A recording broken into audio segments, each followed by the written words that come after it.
Thank you. Water is quite beautiful to look at, and I guess you probably all know that you're 2/3 water, but you do, don't you? Right. But you may not know that because the water molecule is so small, that 2/3 translates into 99% of your molecules. Think of it, 99% of your molecules are water. So do those, your shoes are carrying around a blob of water, essentially. Now, so the question is, in your cell, do those water molecules actually do something? Are these molecules essentially jobless, or do they do something that might be really, really interesting? And for that matter, are we even really sure that water is H2O? We read about that in the textbook, but is it possible that some water is actually not H2O? So these are questions that whose answers are actually not as simple as you think they might be. In fact, we're really in the dark about water. We know so little. And why do we know so little? Well, you probably think that water is so pervasive and it's such a simple molecule that everything ought to be known about water, right? I mean, you'd think it's all there. Well, scientists think the same.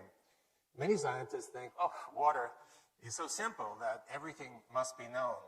And in fact, that's not at all the case. So let me show you, to start with, a few examples of things about water that we ought to know, but we really haven't a clue.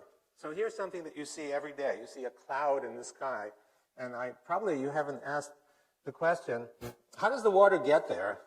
Why? I mean, there's only one cloud sitting there, and the water is evaporating everywhere. Why does it go to this cloud, forming what you see there? So another question, could you imagine droplets floating on water? We expect droplets to coalesce instantly with the water. The droplets persist for a long time. And then here's another example of walking on water. This is a lizard from the Central America, and because it walks on water, it's called the Jesus Christ lizard.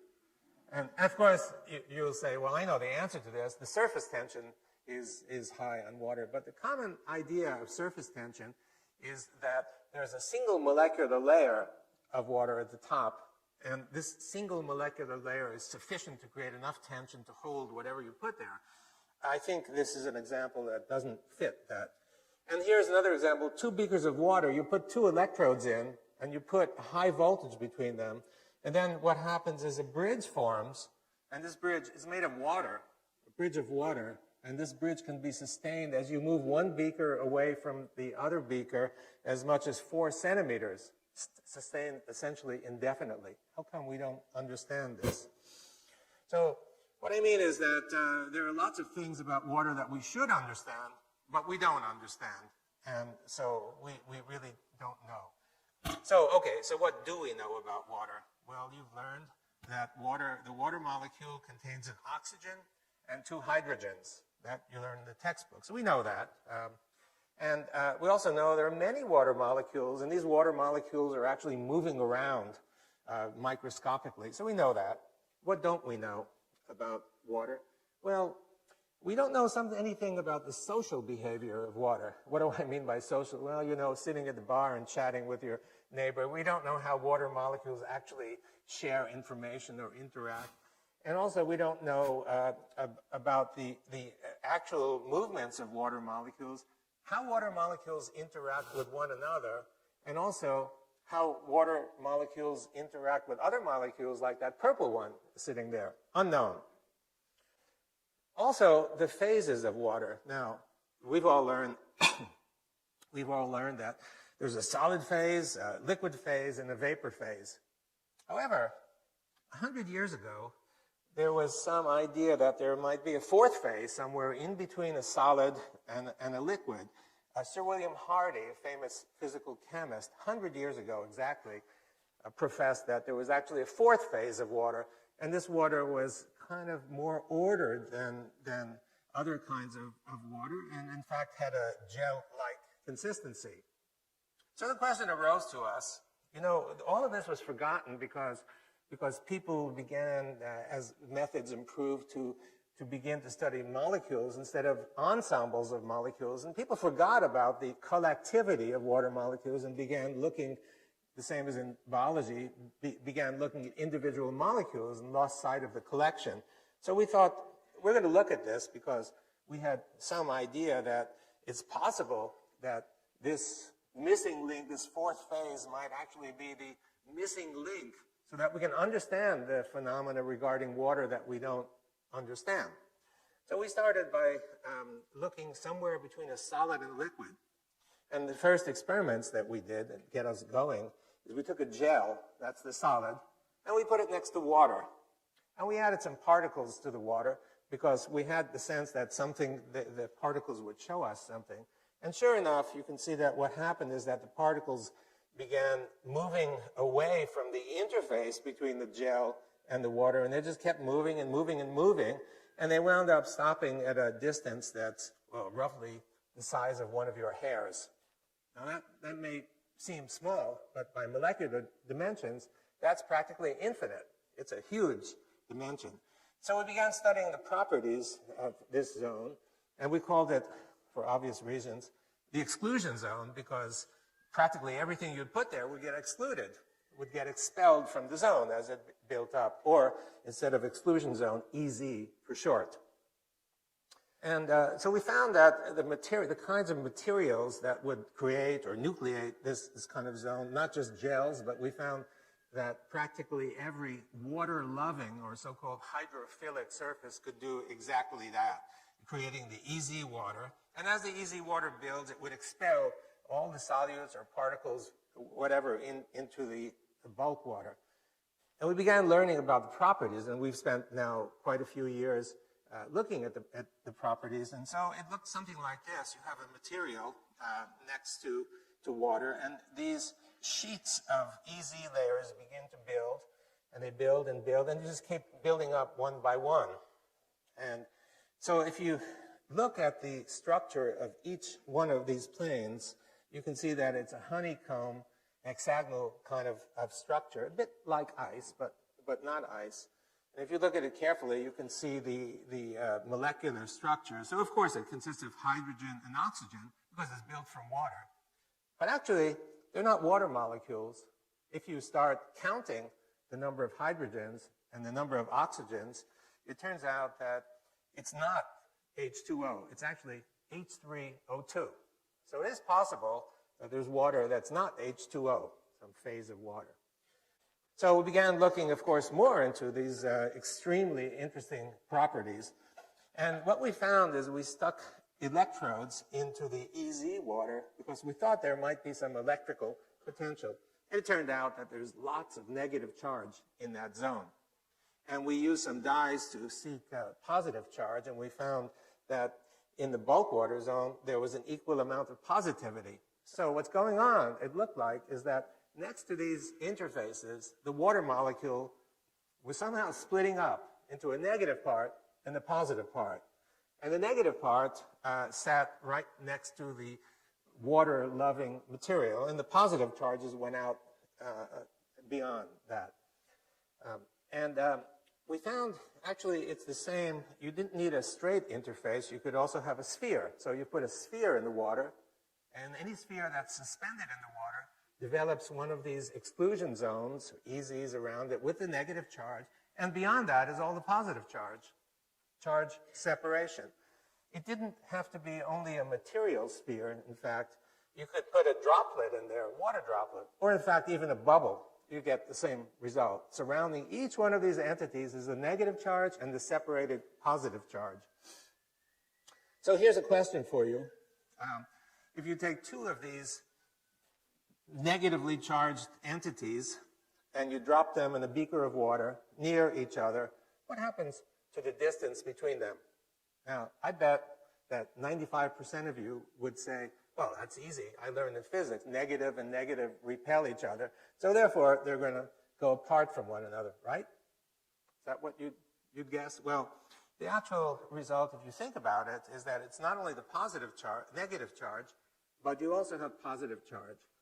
And the positive charge is especially concentrated in between those two spheres because they come from contributions from both of those spheres. So there are a lot of them there.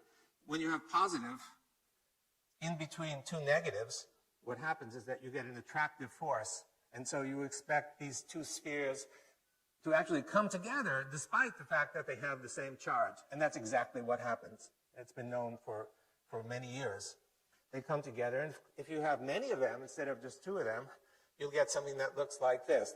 They'll come together, and this is called a colloid crystal. It's a stable structure. In fact, the yogurt that you might have had this morning probably consists of what you see right here. So they come together because of the opposite charge. The same thing is true if you have droplets.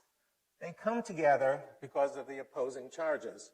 So, when you think of droplets and aerosol droplets in the air, and think about the cloud, it's actually the reason that these aerosol droplets come together is because of this opposite charge. So the droplets from the air, similarly charged, come together, coalesce, giving you that cloud in the sky. So the fourth phase, or easy phase, actually explains quite a lot. It explains, for example, the cloud. And the cloud, it's the positive charge that draws these negatively charged EZ shells together to give you a condensed cloud that you see up in the sky. In terms of the water droplets, the reason that these are sustained on the surface for actually sometimes as long as tens of seconds, and you can see it. If you're in a boat and it's raining, you can sometimes see this on the surface of the lake. These droplets are sustained for some time. The reason they're sustained is that each droplet contains this shell, this EZ shell. And the shell has to be breached in order for the water to coalesce with the water beneath. Now, in terms of the Jesus Christ lizard, the reason the lizard could walk is not because of one single molecular layer, but there are many EZ layers lining the surface, and these are gel-like. They're stiffer than ordinary surfaces. So therefore, you can float a coin on the surface of the water. You can float a paper clip. Although if you put it beneath the surface, it sinks right down to the bottom. It's because of that. And in terms of the water bridge, if you think of it as plain old liquid bulk water, it's hard to understand. But if you think of it as EZ water and the gel-like character, then you can understand how it could be sustained with almost no droop. It's a very stiff structure. Okay, so all well and good, but why is this useful for us? What can we do with it? Well, we can get energy from water. In fact, the energy that we can get from water is free energy. It's literally free. We can take it from the environment. Let me explain. So you have a situation in the diagram with negative charge and positive charge. And when you have two opposing charges next to each other, it's like a battery. So really we have essentially a battery made of water. A battery made of water. And of course you can extract charge from it. And so that is the, now, batteries run down like your cell phone needs to be plugged in every day or two. And so the question is, well, what charges this water battery? It took us a while to figure that out, what recharges the battery. And one day, we're doing an experiment, and a student in the lab walks by, and he has this lamp. And he takes the lamp, and he shines it on the specimen. And where the light was shining, we found that the exclusion zone grew. It grew by leaps and bounds. So we thought, aha, it looks like light. And we did many experiments to show that the energy for building this comes from light. It comes not only from the direct light, but also indirect light. What do I mean by indirect light? Well, what I mean is that the indirect light is for example, infrared light that exists all over this auditorium. If we were to turn out all the lights, including the floodlights, and I pulled out my infrared camera and looked at the audience, you'd see a very clear, bright image. And if I looked at the walls, you'd see a very clear image. And the reason for that is that everything is giving off infrared energy. You're giving off infrared energy. That's the energy that's most effective in building this charge separation in this fourth phase.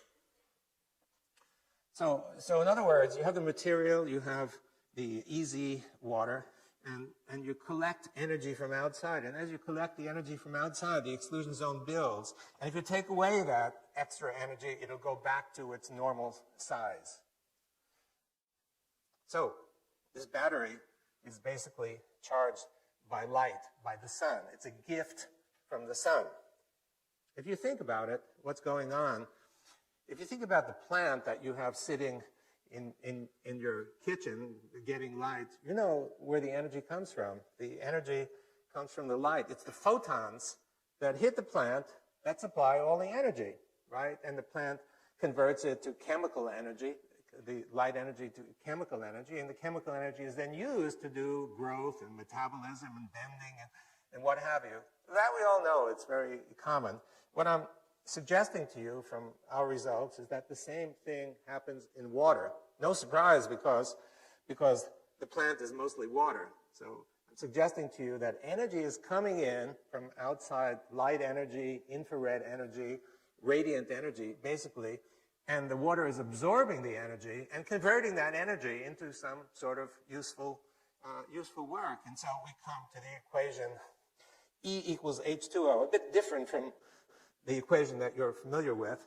But I think it really is true that you can't separate energy from water. Water is a repository of energy coming free from the environment. Now, can we harvest some of this energy, or is it just totally useless? Well, we can do that because you have a negative zone and a positive zone, and if you put two electrodes in, you can get energy, right? Just like a battery. And we've done that, and we were able to, for example, a very simple optical display can be run from the energy that you can get from here. And obviously, we need to build it up into something bigger and more major in order to get the energy. This is free energy, and it comes from water. Another opportunity that we've been developing is getting clear, free drinking water. So if you have a hydrophilic material, and you put contaminated water next to it with junk that you want to get rid of. So what happens, as I've shown you, is that this stuff gets excluded from beyond the exclusion zone, and the remaining EZ doesn't have any contaminants. So you can put bacteria there, and the bacteria would go out. And because the exclusion zone is big, it's easy to extract the water and harvest it. And we've done that, and we're working on trying to make it practical. Well, one of the things we noticed is that it looks as though salt is also excluded. So we're now thinking about extending this to putting in ocean water, and you put the ocean water in, and if the salt is excluded, then you simply take the EZ water, which should be free of salt, and you can get drinking water then out of this. Also, getting biological energy. So the cells are full of macromolecules, proteins, nucleic acids, and each one of these is a nucleating site to build EZ water. So around each one of these is EZ water. Now, the EZ water is negatively charged, and the region beyond is positively charged. So you have charge separation, and these separated charges are free, available to drive reactions inside your cells. So what it means really is it's a kind of photosynthesis that your cells are doing. The light is being absorbed, converted into charge separation, just the same that happens in photosynthesis, and these charges are used by you. One example of this is obtaining energy on a larger scale. I mean, the energy is coming in all the time from all over. And it's absorbed by you actually quite deeply. If you take a flashlight and you shine the flashlight through the palm, you can actually see it through here. So it penetrates quite deeply. And you have many blood vessels all around you, especially capillaries near the periphery. And it's possible that some of this energy that's coming in is used to help drive the blood flow. And let me explain that in a moment. So what you see here is the microcirculation. It's a piece of muscle, and you can see a few capillaries winding their way through. And in these capillaries are the red blood cells that you can see. A typical red blood cell looks like on the upper right, it's big, but when they actually flow, they bend. The reason they bend is that the vessel is too small. So the vessel is sometimes even half the size of the red blood cells. They've got to squinch and go through. Now, it requires quite a bit of energy to do that. And the question is, does your heart really supply all the energy that's necessary for driving this event? And what we found is a surprise. We found that if we take a hollow tube made of hydrophilic material, just like a straw, and we put the straw in the water, we found constant, unending flow that goes through. So here's the experiment. Here's the tube, and you can see that the tube is put in the water. We fill it the inside just to make sure it's completely filled inside and put it into the water.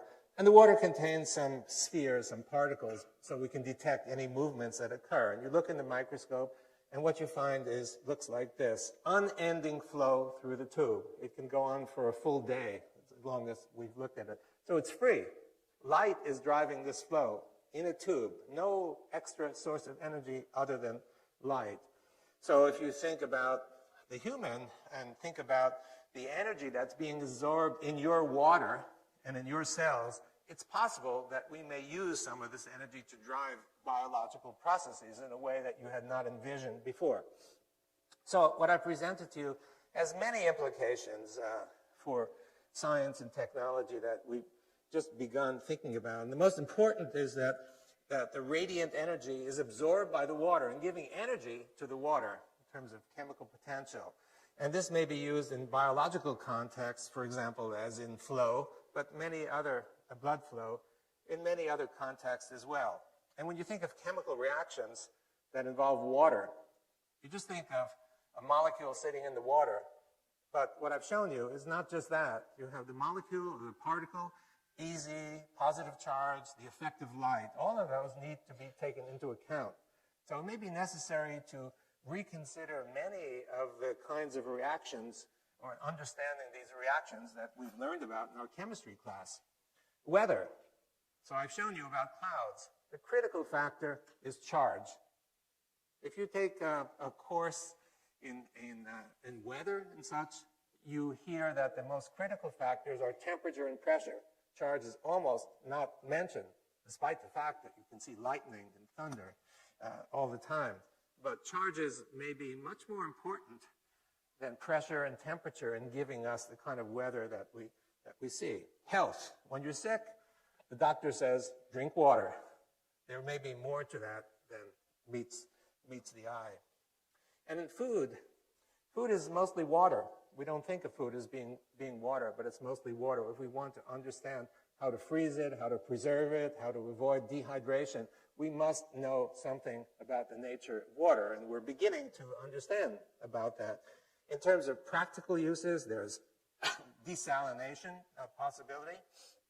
And by the way, the desalination, where you need it most is where the sun shines the most, in dry areas. So the energy for doing all this is available, freely available to do it. And for standard filtration as well, a very simple way of removing bacteria and such from drinking water. It could be actually quite cheap for third world countries. And finally, getting electricity out of water through the sun's energy that comes in. That's another possibility. So I've tried to explain to you how water's fourth phase, really understanding that water has not 3 phases, but 4 phases. And understanding the fourth phase, I think, is the key to unlock the door to understanding of many, many phenomena. And mostly, what we like most is understanding the gentle beauty of nature. Thank you very much. Thank you.